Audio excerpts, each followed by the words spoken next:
On the 7th day of July in 1947, the Walker Air Force Base, or Roswell Army Airfield, RAAF, recovered what appeared to be, in their words, a flying saucer, or flying disc, from a ranch in Chaves County, New Mexico.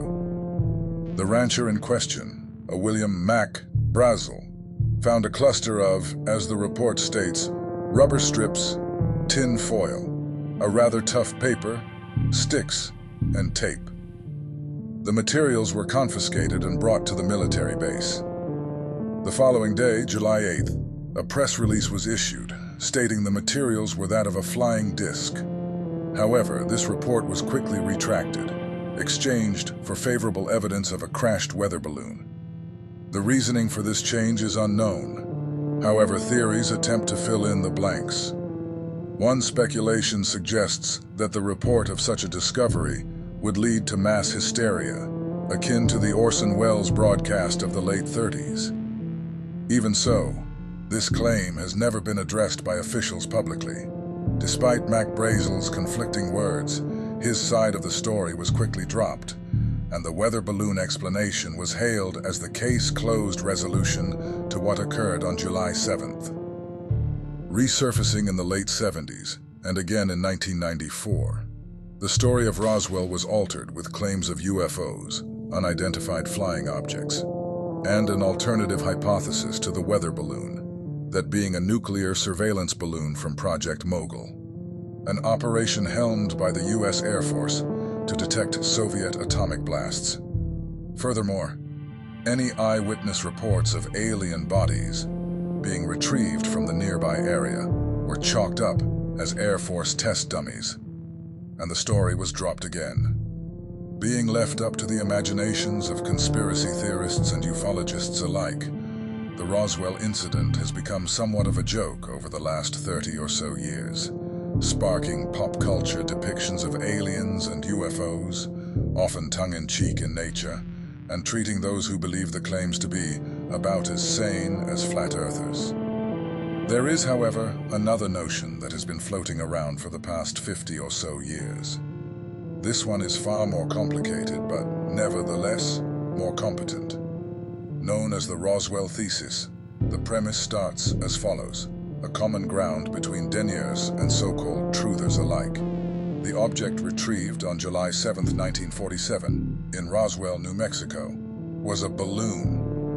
Whether from Project Mogul or a mere weather balloon is irrelevant. The reported bodies were merely dummies, and the entire thing was not a crashed UFO cover-up. It is from here where the theory takes a sharp turn from the norm, as, according to the thesis, the claims from Roswell, and likewise those from other UFO incidents from around the globe, are merely fabrications made by extraterrestrials. Consider it for a moment. Would these advanced, otherworldly entities from the outer regions of space blunder in such a way, enact such an oversight, that would cause their voyeurism to go blatantly noticed by the residents of our planet? Does the low-flying and obvious nature of reported UFOs seem utterly convenient? Does a spacecraft made of paper, tinfoil, and tape seem archaic? Do the sightings of little green men or crop circles strike you as glaring oxymorons to the alleged cryptic nature of these alien beings? The thesis is, in essence, a conspiracy of conspiracies. The idea is that, yes, the Roswell incident as well as other alleged alien sightings are hoaxes. However, the threat of extraterrestrial beings is still imminent. In fact, the theory suggests we're already too late to act against their invasion. There is a preconceived notion as to what an alien invasion looks like, whether from mentally ill truthers or science fiction films and literature. However, the truth is often a departure from fictitious propaganda. And yet, at the same time, the truth is hidden within these myths.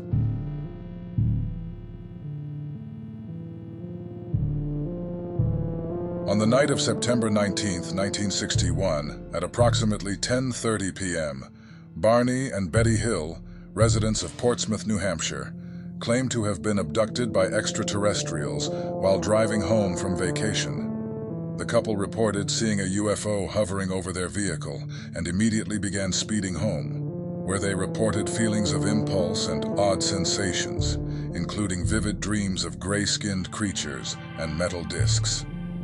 The vehicle they sped home in had noticeable circles, etched in a metallic substance along the trunk. Moving a compass near the symbols caused the needle to berserk. Betty Hill also noted a pinkish powder-like substance stained on her dress. Later, under hypnosis, Betty would describe a hologram shown to her of the extraterrestrials' homeworld, the binary star system known as Zeta Reticuli. According to a journalist, Cortlandt Dixon Barnes Bryan, CDB Bryan, 73% of all alleged alien sightings refer to these Zeta Reticulans, also known as the Greys. While these accounts have bits of truth sprinkled throughout, the theory suggests much of the abduction was carried out to seem fictitious, as if purposeful. What we are dealing with are not simple-minded primitives, as humans assume, being ourselves somewhat primitive, despite our countless advancements.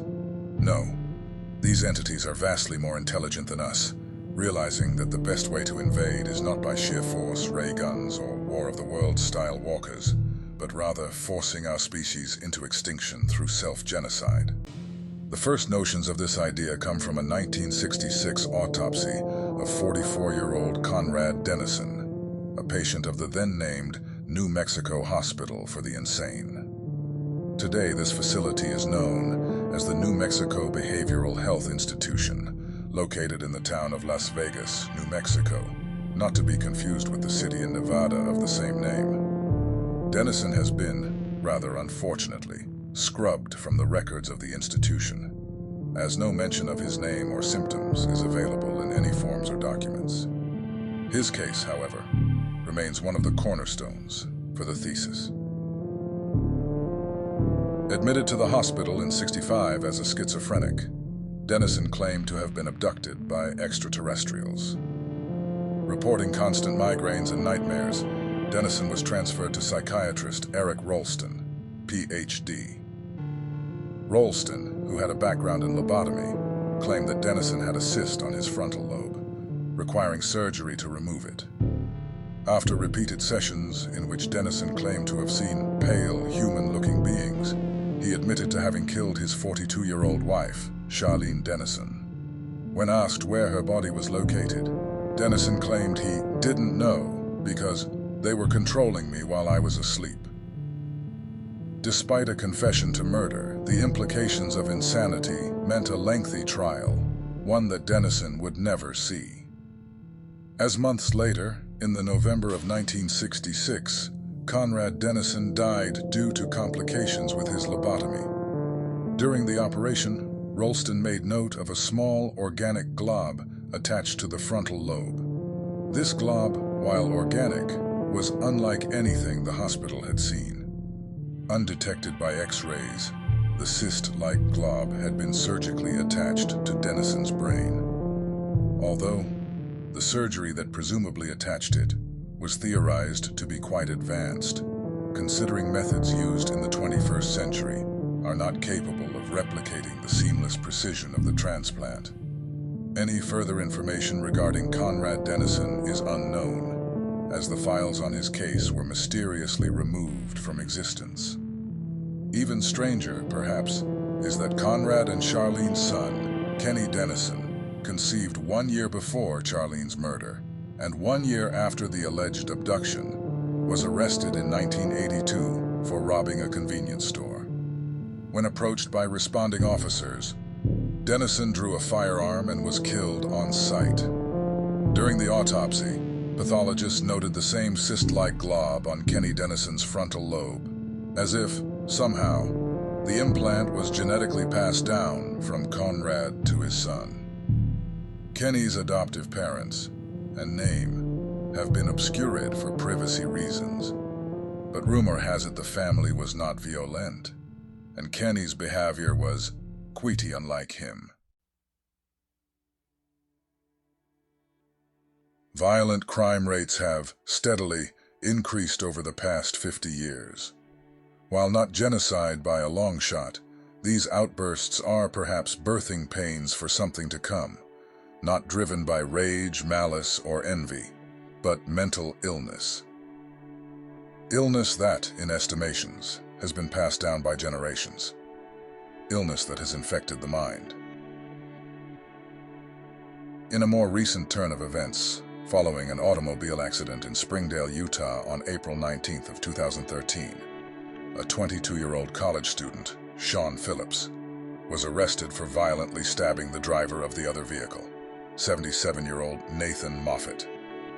Despite having no record of violence, Phillips was later found to be diagnosed with bipolar disorder at the Highland Ridge Psychiatric Treatment Center. 3 weeks before the stabbing, Phillips's mother claimed he went missing for a period of 2 days, during which Phillips had lost cell signal. Upon his return home, Phillips couldn't recall where he had been, but noted occasional headaches and periodic outbursts of screaming. In an interview with Phillips's roommate at Highland Ridge, Phillips's erratic behavior was described as inhuman and weird. During one conversation, Phillips confided in his roommate, claiming the thin gray people were in his head. Moments later, Phillips' roommate described Phillips's eyes as going dead before he lashed out at the fellow patient. Phillips would receive 13 therapy sessions before passing away in his room on December 23, 2013. As reported by his roommate, Phillips' final words were, "Tell my mom I'm sorry. I didn't hurt that man. They made me do it." Phillips proceeded to suffocate himself with a pillow. These acts of self-harm are genuine. However, the instances and crimes that led to such atrocious suicides are not self-inflicted.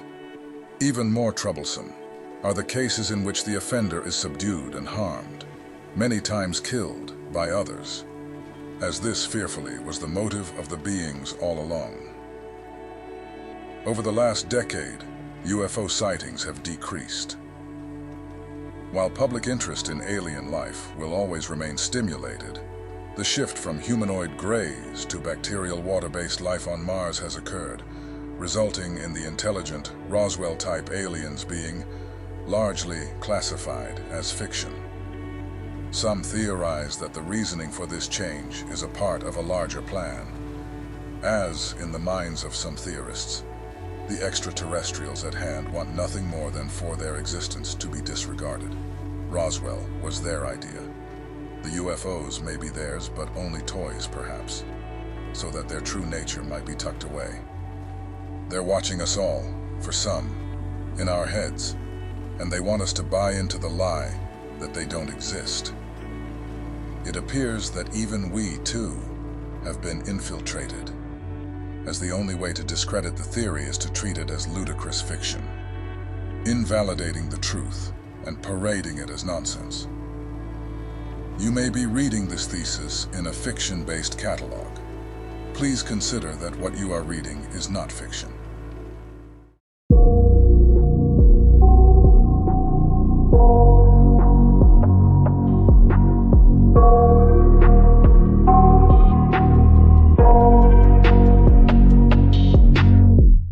I got nightmares in my head, I fear that the thoughts build up until I can't hear, that my mind fills up into a creature, and it haunts me somewhere much deeper.